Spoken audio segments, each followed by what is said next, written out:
Peace and power, everybody. We are here with another episode of Real Eyes, Real Lives, Real News, where we amplify voices, we expose truths, and we are people of change, right? And so my name is Aisha Shaheed, and I'm so happy to be here with a great brother that I've been knowing for years. And we're here to talk about some very, very heavy and deep topic today.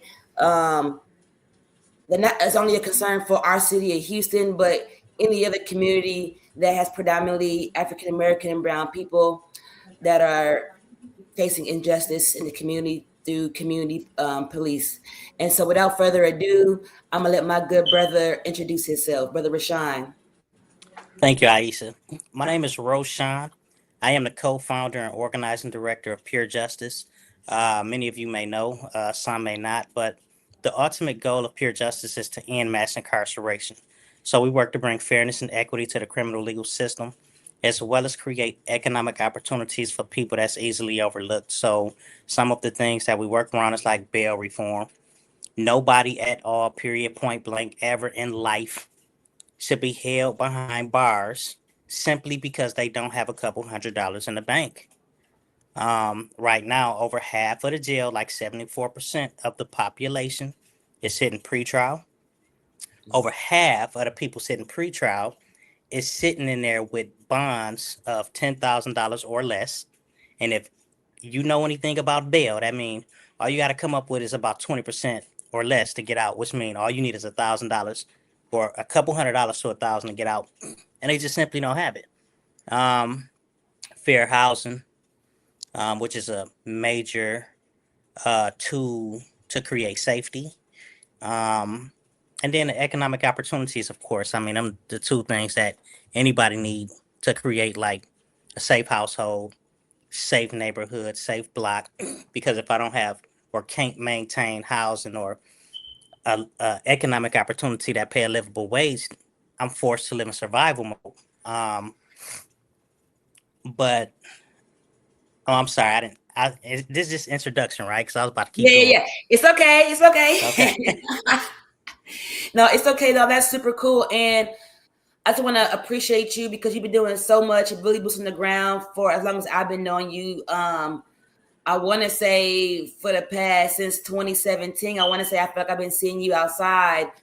So before we get into how I actually got to be knowing you and meeting you, just let the people know what life experiences led you into doing the community work and organizing that you're doing right now.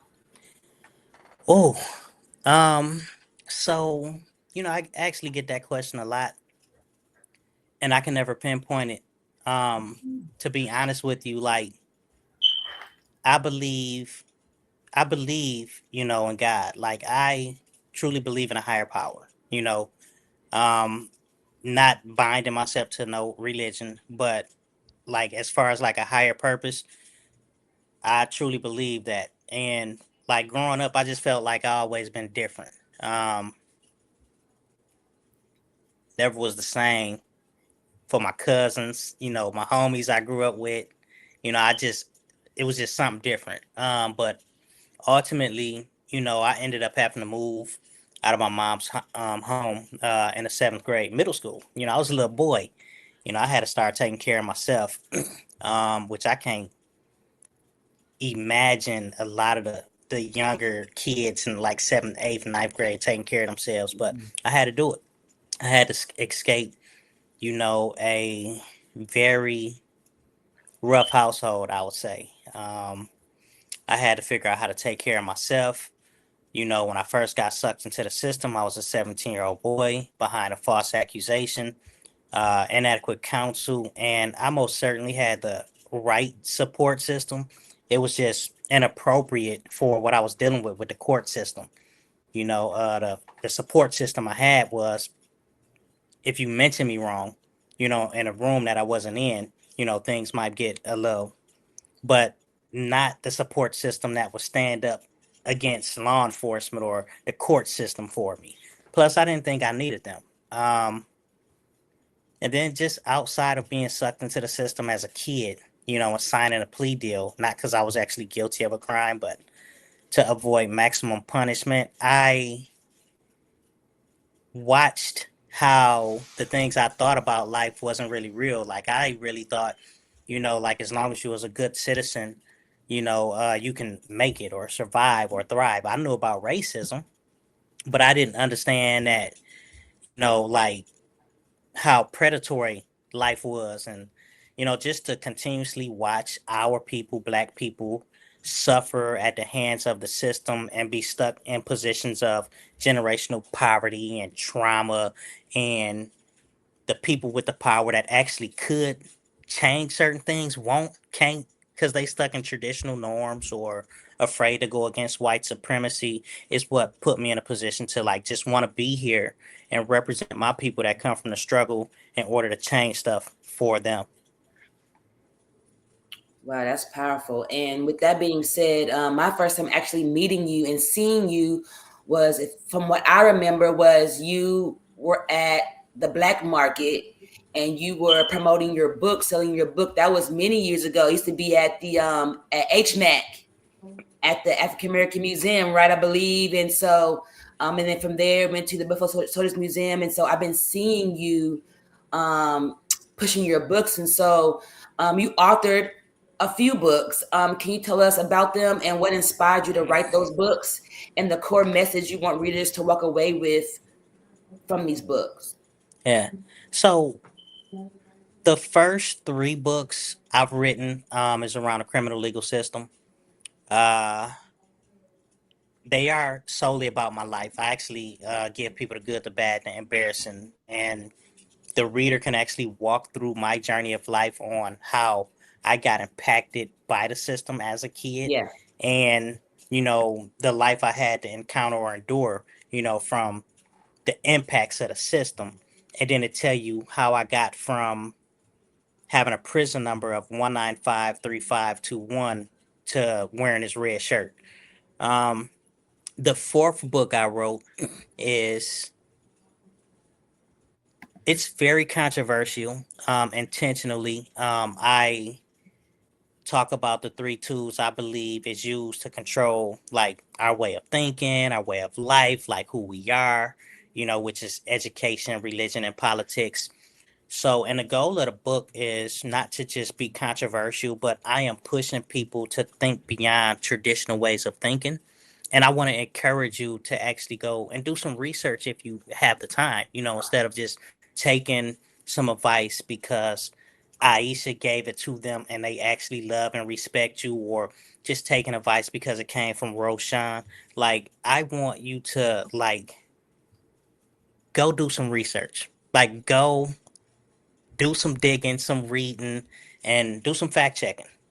yeah, Don't just accept anything that's given to you because there's a lot of generational knowledge passed down, and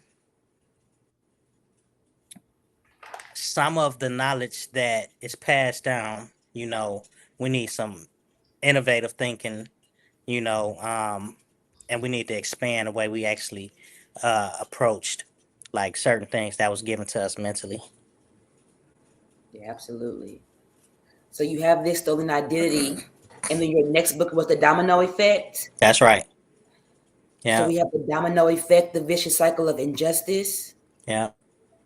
So stolen identity, it will walk you through like my childhood, Okay. um, grade school, middle school, elementary, how I got in the streets, things I was doing in order to survive, the life I was living, how I got sucked into the system. Um, but stolen identity, it actually leave off on a cliffhanger, which is where I actually went to prison. I got a lot of calls about that book. They say, "Did you really leave that book off like that?" It's like, yes, I did. Mm. So I had to come back with the domino effect because people was curious as to how I got from this lifestyle to point A to point B, which is the red shirts. Like, how did you get there? So I had to come back with the domino Yeah. effect, which actually walk you through my life inside prison and then after prison. Roshan and the Camp Click is which I didn't talk about, which is the third book around the criminal legal system, but it's the same book as Stolen Identity. I just wrote it in a way that is in more of a graphic. So people who actually have a challenge reading or don't have enough time reading or just to reach like younger people, it's like a comic book. Oh wow. Okay. Yeah, All right. That's cool. And check that one out. And then the following was that was is it open your mind? that's right. Okay. That's around education, politics, and religion. Okay. Yep, yep, yep. Open your mind. Wow. Yep, You've been busy, and then you have your final one, Rashawn's Journey to Justice. This is a film. This is a movie. yep, yep. That movie is based off the film. My budget wasn't as big as I liked it to be, so um, for this movie, it's basically 90% is word from word from state documents. So my story only come in about like 15-20% of the actual film, but everything else, all court scenes, all law enforcement scenes, all scenes where I'm not in the frame came straight from the investigation report, court Wow. transcripts, all that word for word, nothing changed. Like, yeah, Wow, that's amazing. That's yeah, powerful. yeah, yeah, yeah. So you get my life. All that's this my story. All this my story. Wow. So, Yeah. what was the defining moment of your experiences when you want to create pure justice? What problem were you trying to solve when you were like, okay, I'm ready to create pure justice and really push this and hit the ground, boots running? So pure justice. To be honest, it wasn't even my idea. Um. So like Sasha Leggett, I'm a co-founder. Me and Sasha, we both co-founders. Um, she's the creative mind that put everything together. I'm the muscle that push it up the hill. But we both from Flint, Michigan. Known her since middle school. You know, she watched me throughout life. I watched her. We wasn't really friends, honestly. Actually, we didn't even talk to each other until we was like in our 20s. Um, but after I had to experience the system as a boy, and I was trying to like figure out like how to get myself together, and for the most part, I had to find my own way of living when it came to economic opportunities. Like I had to create everything for myself. Um, but while creating for myself, I was trying to set stuff up for other people around me. The way I looked at life and still do today is that no matter what I'm going through, as I move, I can reach my hand back like this for somebody, anybody who want to grab a hold to it. And as I go forward, I can bring them forward with me. So I opened up this 12 car detail shop. I'm trying to hire people who couldn't get jobs and, you know, um, just doing little stuff around the community. And while, getting my detail shop and everything together, I ended up going to prison. Um, I went to prison on a technical violation. And when I came home, I wanted to jump back into just doing what I could for people. I always been like that since a kid. I think a lot of the trouble I got to too was because I always did for other people, looking out for people, taking care of people. You can't mess with my people, whatever. But she was watching me do so much in the community that I really wasn't as effective as I could have been. And she was like, she hit me up. She like, hey, I got this idea. And I'm like, okay. And we was talking, and she had this idea, and it was around like just educating people around the criminal legal system. And I was like, man, that's smart. That's dope. I mean, and we really just started as a blog. Like I had no idea that, you know, me being in a space of wanting to help other people would lead into, me and Sasha communicating to creating a blog to the second blog going viral to, the blog unfolding to actual like advocacy. Right. Everything grew in a way that I wasn't expecting. Like I wasn't expecting this. I didn't get into advocacy thinking of like a career. I wasn't looking for money. Like I remember when we first started, I'm everywhere. At this school, that event, over there, at that church. I'm speaking everywhere. They like after a while, people seeing me doing all this stuff for the kids, the youth, the high school, the colleges. They like, hey man, how much you charge for this? I still to this day, I tell them the same thing. It's like, I don't charge. You know what I'm saying? I Yeah. do this anyway. You want me to come talk to the kids? I'm Right. coming. You want me to come talk to whatever? I'm coming. People like, man, you need to start charging them. You need to make sure you ain't doing this for free. You got a life to take care of yourself too. You. And they need to. And I'm looking at these people. I'm like, man, look, I'm not you.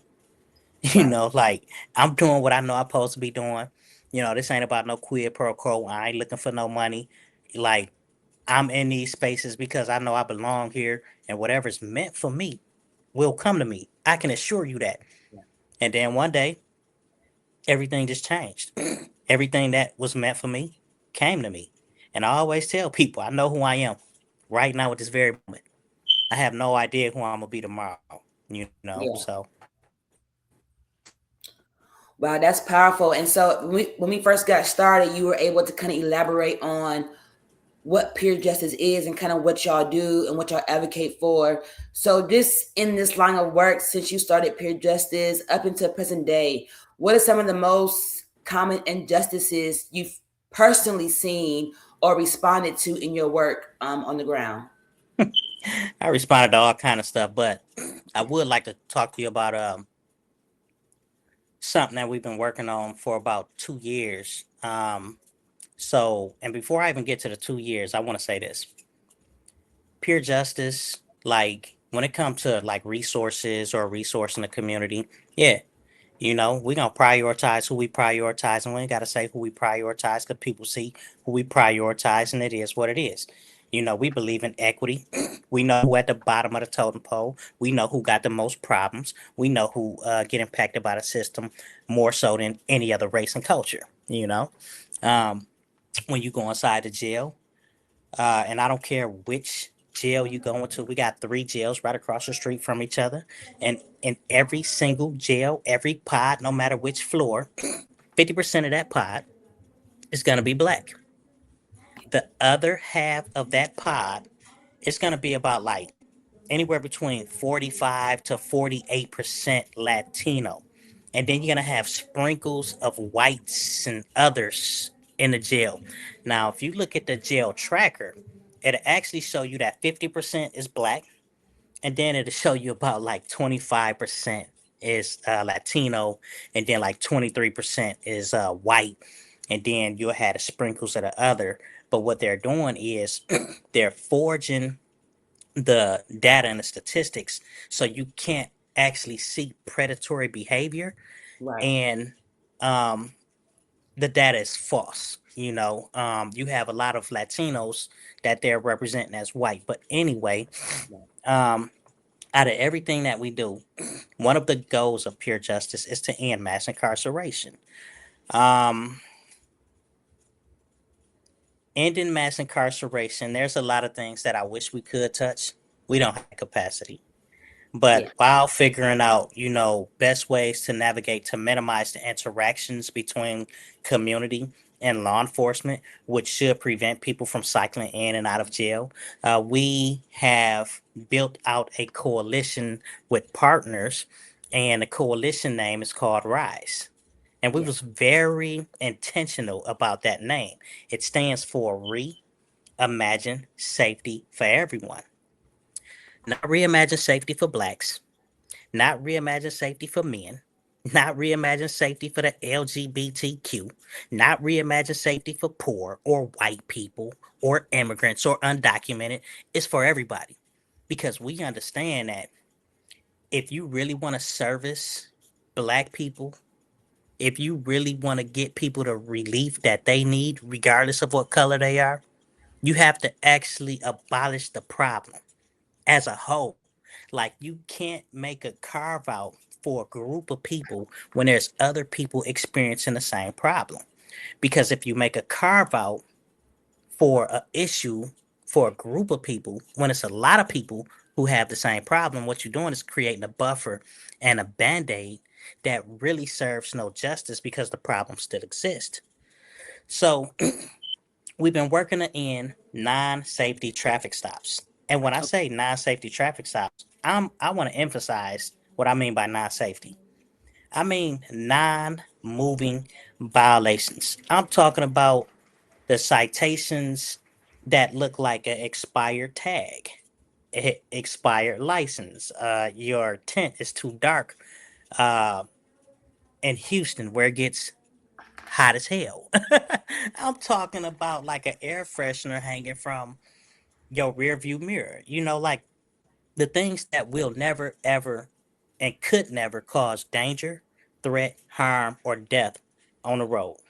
Yes. Um, so, working to end non-safety traffic stops, we have some of the smartest lawyers that went to some of the best schools around this nation that wrote this ordinance. This ordinance was not written by Rashawn, the advocate.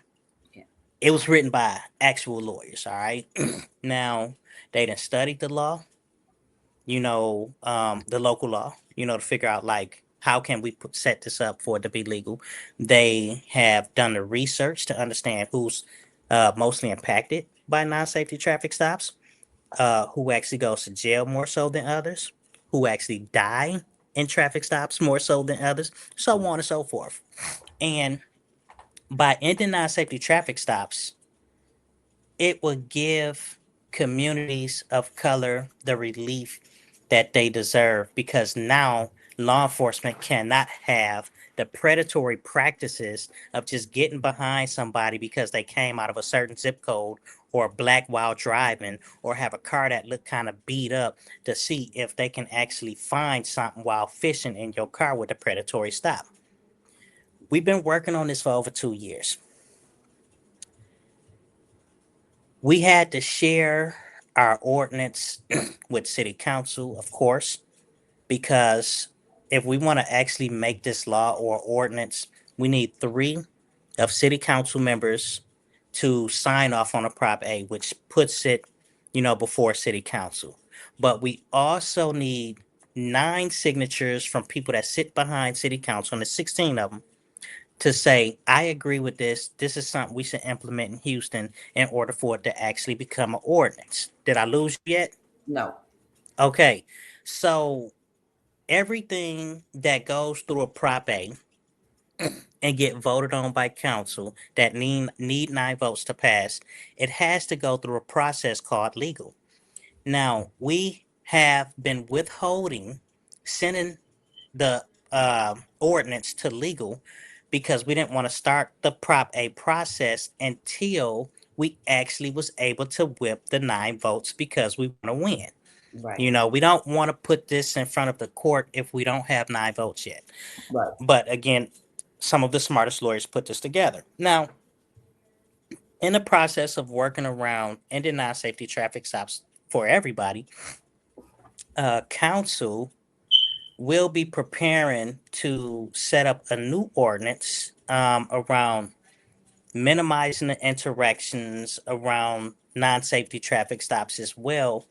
But the approach is catered to only create a buffer for people that's undocumented. So instead of addressing the issue for everybody, it's only for the undocumented people, which pins people against each other. Right. And this is what creates the classism, the sexism, because we have the same issue. Right. But yet, people are not willing to solve the issue for everybody. And I would say what's frustrating the most for my community and the people around me, as well as myself, is that when I look throughout history and I watch how hard my black people have fought on the front lines for years before I was even alive, representing everybody and their problems, trying to Right. make sure that they can help people get the relief that they deserve. But every single time people have the opportunity to address an issue as a whole, they carve out the black problem. Right. They stop fixing the problem when it start digging into the black problem. And that's where the problem come in at. And I do want to be clear. I'm not saying by no means, no way, shape, or form that the undocumented population deserve the treatment that they are receiving at the hands of law enforcement, because they don't. The undocumented population do not deserve to be stripped and ripped away from their homes or deported at the hands of ICE from the interaction they had in the minor non-safety traffic stop from law enforcement, because they don't. But at the same time, black families and poor families and every other family do not deserve to be ripped away from their families either due to a non-safety traffic stop. We all deserve relief. Right. Not one group over the next. We all deserve relief.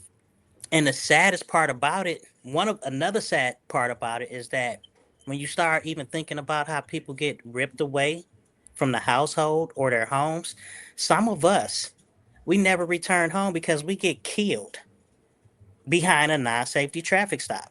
Right. So if we're going to address something like attempting to minimize the interactions between law enforcement and community for safety purposes on both sides, we have to address the issue as a whole instead of making carve outs for one group of people as if your issues is not worthy of solving. Right. Man, I totally agree with you. Like I stand 10 toes with you on that. That's absolutely true. And so with that being said, what do you think is broken in the current approach to traffic stops? What is HPD? What is Harris County? What are they doing that's just not the correct approach when handling these situations? What do you think is going through their minds when they are even making these stops? And why they turn such a simple stop into such a aggressive situation that doesn't have to be? Well, I'll say this. I don't know how old you are, I ain't gonna ask. But I do know ain't neither one of us is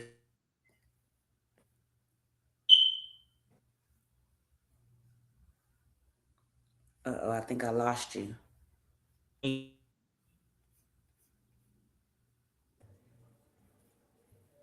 let's see, can you hear me? Yes, I can now. Okay, good. So what I was saying was some people parents are literally children of plantation owners. You know what I'm saying? So like if your parents owned slaves and it was actually hard to if it was actually hard, I'm on a podcast. If you just give me a moment, bringing that stuff in. I'm sorry, y'all. If your parents is Mike, can y'all just give me a moment? I bring that stuff in. I'm sorry, y'all. Um, if if you the kid of a plantation owner or a racist, then this is part of the problem because racism is not going nowhere. Like it's embedded into people's minds. Like every system we interact with on a daily basis is embedded out of white supremacy, and the only way to step in front of white supremacy, outside of fighting, or the only way to prevent white this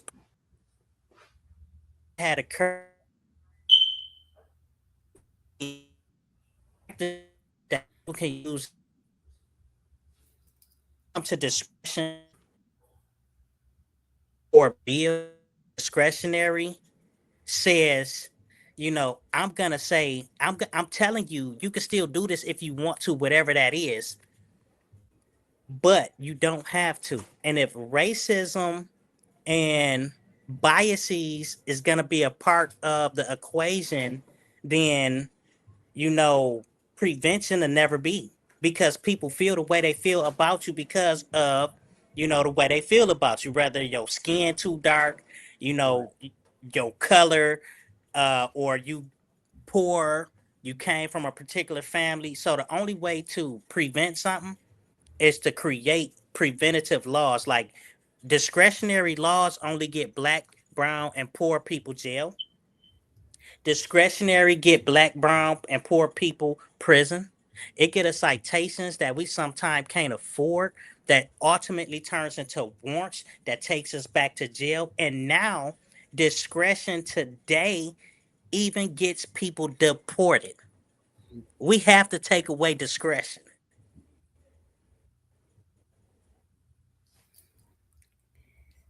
This is deep. It's really deep when you really get into it. It's really really deep, and people are only kind of really seeing it on the surface level. So, well, this is powerful. Thank you so much, Rashawn. And my next question, I'm glad you tapped on it. What are some real actionable solutions, both the policy level and within the community, we can do that can reduce these dangerous escalations and create a safer outcome for everyone? Yeah. I think that when it comes to reducing, or changing policies and laws, we do need like more innovative thinkers, to be elected to like local government as well as state and federal. Um, I think we have too many people running on traditional politics because they understand the base of people that regularly comes out. Right. And out of the people that register to vote, and then you like look at the percentages of the people that actually turn out to vote, what you will see, no matter what city you in, no matter what state you in, that a lot of people just don't vote. And they don't vote because they don't believe in politics. They don't vote because people not speaking their language. They don't vote because they feel like it going they want to do anyway. They politics much being who they telling people there moving. If people elected officials or elected officials actually operated fashion of I'm gonna stand on what's right. I'm gonna stand on making sure that every policy, law, ordinance, whatever got my name on it is catered to the people that need the most resources instead of operating in a traditional sense of politics. Ultimately, what'll happen is they would tap into an untapped voting potential block that of people that been literally sitting back on the sidelines saying, I'm not participating. I'm only registering because Rashawn registered me. But if somebody actually starts speaking my language, I'm coming out. Like if people actually start like talking about, the things that matter to the most vulnerable, like decriminalizing poverty. Okay, what does that look like?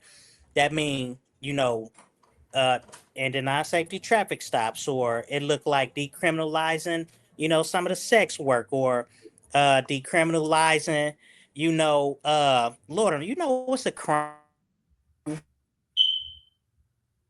If you go and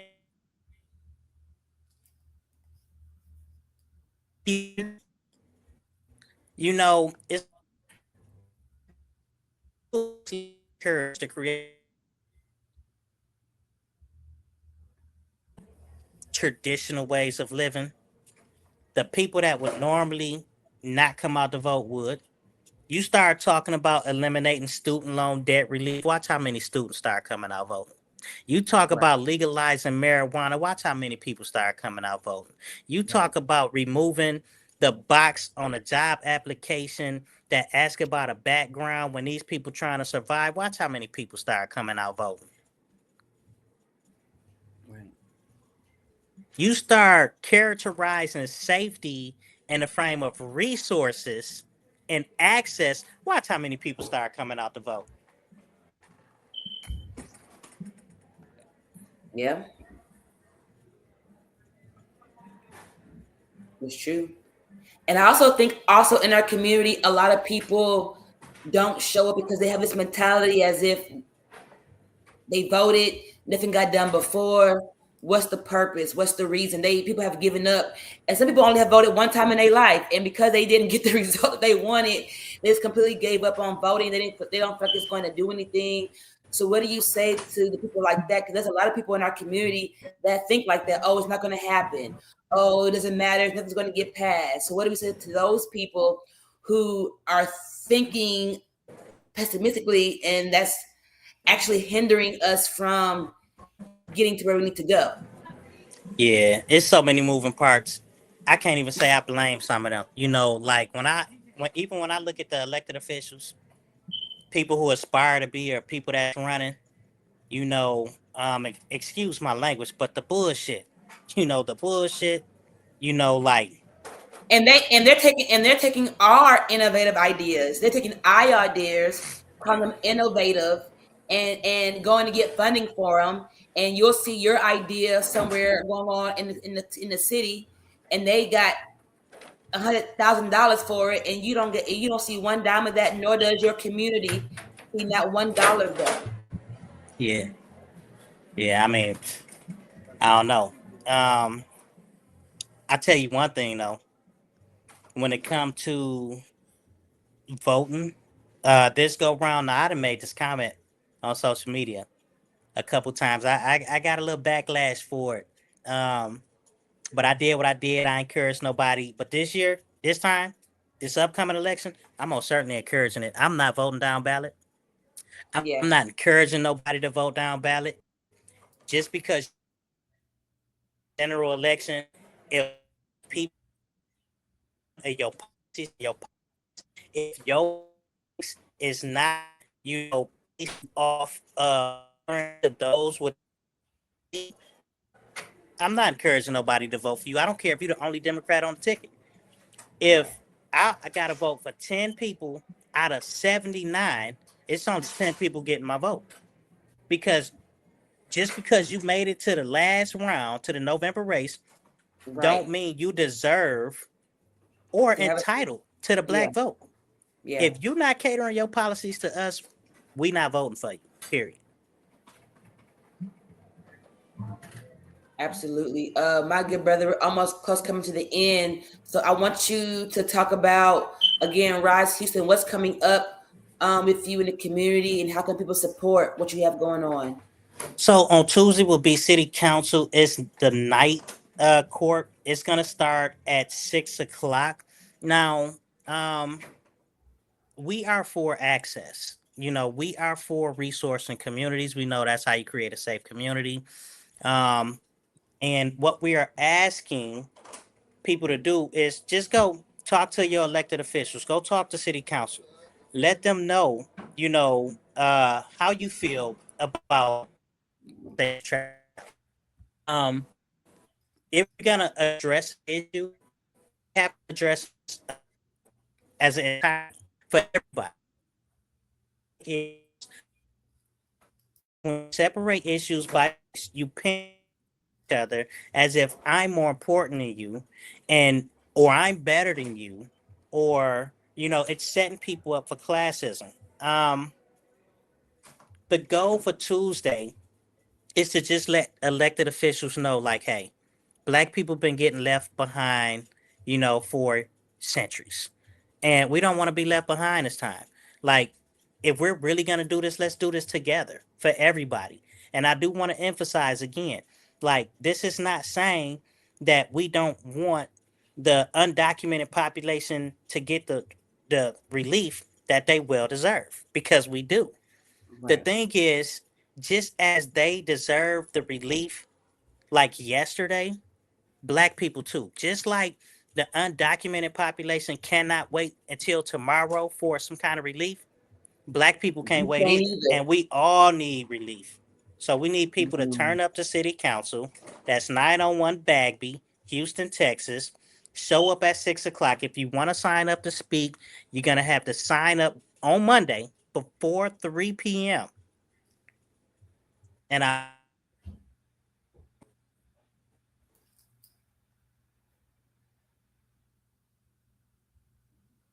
Uh-oh, you broke up, brother. You froze on me. yeah, I don't know what Okay, the last thing I heard you say was Monday at on Bagby, 901 yep. Bagby. Yep, City Hall is Tuesday at 6 p.m. If you want to speak, you have to sign up on Monday before 3 p.m. Just go to the City Hall website, sign up to speak. They'll give you the website. You're gonna send an email, just let them know you want to speak for, and then they're gonna ask you for how many minutes, 1 minute, 2 minutes, or 3 minutes. You're gonna give them your name, your address, your phone number. But be aware, if you sign up to speak to end non-safety traffic stops, you can expect a phone call from the Houston Police Department, which I look at it as a sign of intimidation. So if you get a call from the Houston Police Department because you signed up to speak on ending non-safety traffic stops, just be aware you might get that phone call. Wow. Okay. All right, my dear brother, that is very powerful. I appreciate you for making time. I know you're busy to be on this podcast. I have one final closing question for you on this subject. What is your message to the people of Houston, especially in the Black and Brown communities and everybody, about knowing their rights, protecting themselves, and pushing for change? Well, no matter how good you are, no matter how and what's right, you're not subject to the freedom or the relief that you deserve, especially if you are black, if you are brown, if you are poor, if you are undocumented. Racism is alive and well, and if we truly want change, we must stand up together. We have to stand up together in unison with some synergy around crimmigration because together we can. As long as we allow them to divide us through issues by race, y'all already heard the slogan divide and conquer. So, like when you see it, be aware, but stand firm. You say, look, I am walking with my brothers and sisters, and you're not getting to them unless you go through me. And if we all standing firm with each other, it puts us in a stronger position, and people would think twice before they challenge us in certain ways. And it will also be easier to create the changes in policy that we need when we stand together. Um, don't give up. You can, and just keep living, keep surviving, keep standing with yourself, and don't use the excuse that you got to get yourself or you do something.